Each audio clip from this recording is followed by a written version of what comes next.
What's going on YouTube? This is Bravado here coming at you with a 12 win. We're just going to jump straight into the replays here. I'm going to show you what's up. So basically starting off here, you're going to jump straight into the 10 win right here. So basically the deck that I'm running is actually a P.E.K.K.A. Miner Poison control deck with E-Wiz as well as Zap, and it has a Bridge Spam variant with the Bandit with the Dark Prince as well as with the minions here. So what I'm going to do here after he drops the Elixir Collector is apply some pressure with the Bandit minions as well as drop the poison on the Collector and the tower just to sort of get some good chip damage. Just to sort of pressure him for trying to pump up in that situation. So he's just going to kind of make a mistake here by dropping a golem in single elixir in the back. That's never really what you want to do. He's not going to be able to build up any type of crazy push in single elixir, and basically I'm just going to drop a P.E.K.K.A. in the back to play some defense. P.E.K.K.A. E-Wiz is such a deadly combination on defense where he's really not going to be able to break through. So right here, I actually send a miner in right on top of that Night Witch. His Night Witch is his main source of DPS in his deck, so definitely got to take that out, and we're definitely able to do so. So I'm a little bit salty here. I actually missed one of those bats with the Zap, but honestly, it's not really a big deal.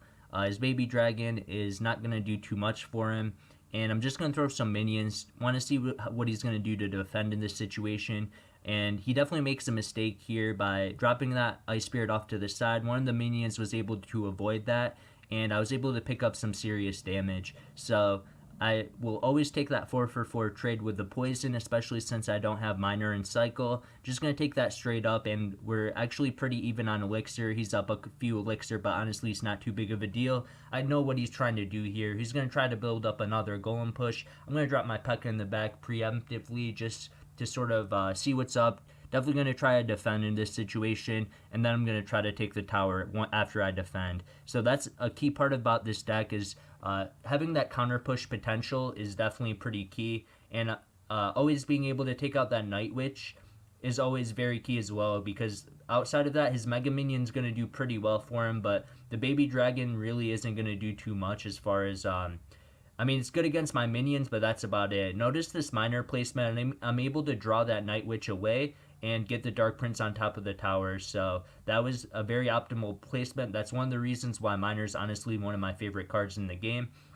And basically at this point, he has not enough time to do anything. He's just going to throw a Golem right at the river, and I'm just going to drop my P.E.K.K.A. down, and that's good game. So really easy matchup with Golem. Honestly, that's a win 9 times out of 10, and there is a lot of Golem as well as Giant decks in this current meta, so the P.E.K.K.A. does very well. So this guy is actually a very good player. He was top 400 last season, and he's almost 600k cards as well with 20 wins on his profile. So very good game there. Just had the matchup advantage. Let's move on to the next game here. So this is the 11th win. Another Golem deck, but he actually has a Double Prince variant, so he's going to have a lot more success in Double Elixir, creating some crazy ground pushes for me to defend. So in this situation, I never really want to be the first player to play a card. I'd rather just wait it out till Double Elixir. My deck is actually a 3.8 Elixir cost. So in a lot of cases, I don't want to be the one to make the first move, especially this late into a GC. So now that it's about a minute, I'm going to drop some minions in the back just to sort of see what he wants to do, feel him out a little bit. So he drops a golem right in the back, so I'm just like, man, this is a good opportunity. Send in my Dark Prince, send in my Bandit. Miner right catches his Dark Prince right on the edge of the tower there. So I'm able to completely annihilate his tower in this situation just due to my Miner placement. That is key right there. It's all about sending the counter push in opposite lane, just applying that pressure, and he's not able to support his Golem as much as he wanted to. He doesn't have the Dark Prince in cycle initially, so he has a pretty weak push on the other side. I just dropped my P.E.K.K.A. E-Wiz, completely finesse him, drop the Bandit in, barely take any damage at all. He might have got a zap off on my tower, but that's about it. Send the Miner in. There really isn't enough time. He throws a Desperation Golem there, but it's already a good game. So that was a very easy win, very clean. Was able to finesse him, take the tower when he dropped the Golem in the back, just pressured the opposite lane. I was able to get a really nice interaction there. with his Dark Prince locking onto my miner in the back, and I was able to get on top of the tower, take it in one push, and that was a good game. This guy's also a very good player. 500 in the world right now, over 500k cards and 20 wins.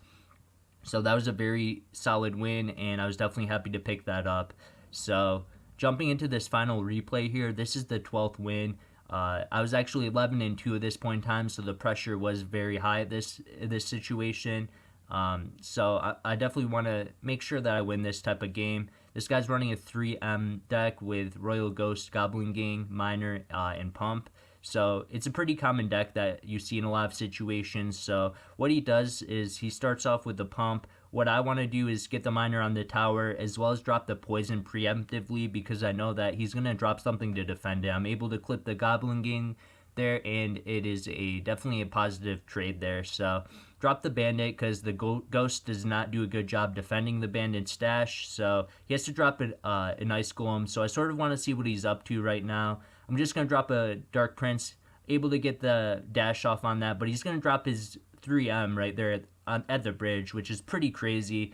Honestly, what I think is he thought I didn't have any answers because I dropped my Poison already. I dropped my Dark Prince, but he did not know I had P.E.K.K.A. He was not expecting it. At this point, this is a good game. He drops his Minion Horde. I was saving that Zap because I had a good feeling he was running that. I've seen this deck plenty of times. I'm able to completely finesse that Minion Horde as well as take the tower with the P.E.K.K.A. with the help of that one minion. And it's pretty much defense mode. There's a minute 40 left on the clock, and all I have to do is defend my tower. So he's going to try to pump up, which is definitely a smart play in that situation. He definitely wants to try to get an elixir lead because that's the only chance he has to win in this type of situation. But I'm actually able to finesse him with the Bandit and the Miner. I used 6 elixir. I was able to get 3 swipes on that elixir collector, and he had to use his Goblin Gang and got almost no value out of that. So I'm honestly up on elixir at this point in time, so I'm just going to throw a Dark Prince in the back. I want to see what he's going to do, but he's going to drop his Ice Golem in the back as well with his Royal Ghost, but that's really not going to do too much for him. I'm just waiting for the 3M, and there they are. So it gives me some poison value. I'm definitely going to take that. I basically just have to defend a little bit, and pretty much I'm going to come away with that W. So I dropped my Bandit a little bit late. It's all good. I dropped my Dark Prince there in the back to take care of the Miner. Zap the Minion Horde. I have the E-Wiz as well, so that's going to be pretty easy. Took a little bit of damage, but honestly, it's not too bad because I already know he doesn't have a big spell, so there really isn't too much that he can do to break through at this point in time. I just have to play some defense. He's going to keep trying to spam his 3Ms there. He's playing them a little bit higher, trying to get something happening.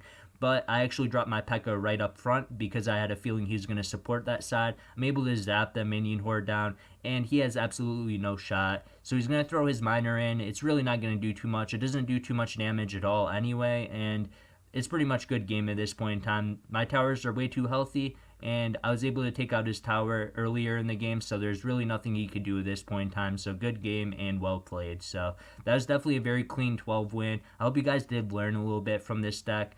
I definitely enjoyed it, and it's definitely one of my favorite decks currently. I've always been a big fan of P.E.K.K.A. Miner control decks, and I love the Bridgeman variant of it. This guy's actually a very good player as well, almost 400k cards won, as well as 20 wins, so very good game there. And I really do hope you guys enjoyed this episode. We're able to learn a little bit, and I hope you guys have a great rest of your days, and definitely look out for more videos in the future. See you guys.